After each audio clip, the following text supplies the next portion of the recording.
In the late 1980s, when people got too drunk and were kicked out of the other casinos in Lake Tahoe, they ended up at Del Webb's High Sierra, a place where there was no such thing as too drunk.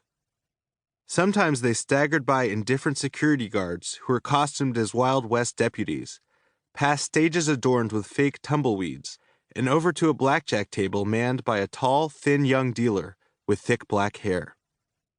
Sig, they would say, squinting at the tag pinned to his chest. What kind of name is that? Sig Meidel was an undergraduate at the University of California, Davis, studying mechanical engineering and aeronautical engineering. During the summers, he'd head 120 miles east, clip an oversized bow tie to his collar, and sling cards at Tahoe's seediest betting house. He thought the tie made him look more like someone with a dead cat draped around his neck than a Dodge City barman, or like a Dodge City barman who hunted house pets, best case, but he loved the job anyway. It was more fun than the internships his classmates at Davis pursued, and more lucrative too. He would spend the day at the beach, deal all night, fling the $100 he'd made in tips onto the steadily accumulating pile on his dresser in the morning, and head back to the beach.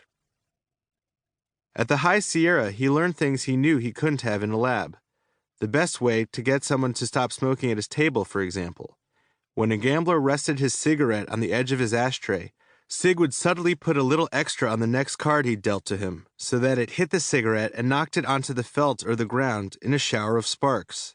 The player, embarrassed and believing it to have been an accident, usually didn't light up again.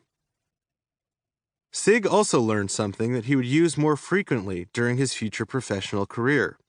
He learned that human beings do not always make decisions that serve their own long-term self-interest, even when they are equipped with the wealth of experience and knowledge of the mathematical probabilities that ought to guide their choices. Blackjack is a probabilistic game.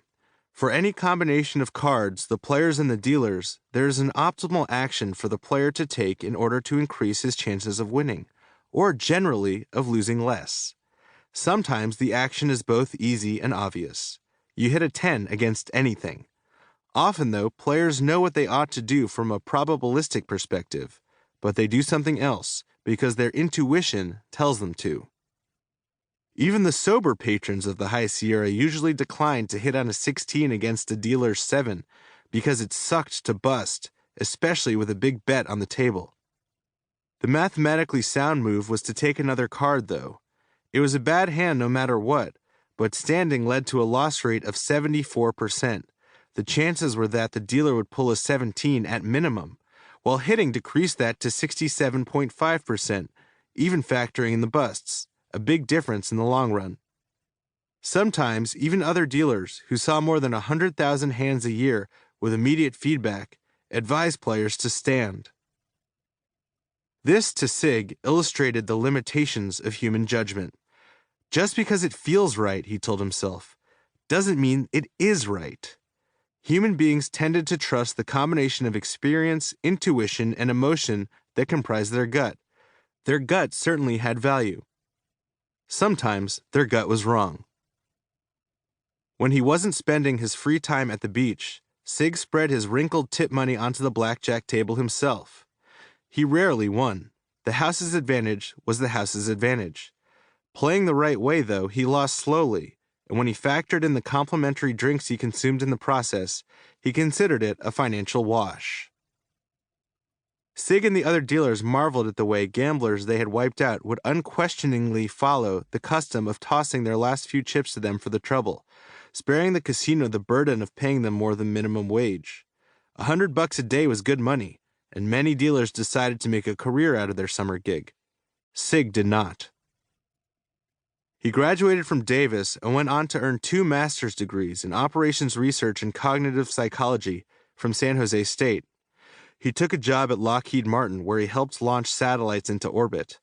Then he performed research for NASA's Fatigue Countermeasures Group, where, among other things, he revealed the relative uselessness of napping. Even though tired subjects believed that naps fully restored their ability to perform, that turned out to be empirically untrue unless they had gone through a full night's sleep cycle. Sig was initially inspired to undertake that study not by astronauts, but by a different type of American hero, baseball players. He had wondered how the performance of major leaguers from the East Coast was affected when they traveled to play in different time zones, interrupting their circadian rhythms. In fact, the entirety of Sig's mathematically driven career had stemmed from his passion for our most mathematically driven sport.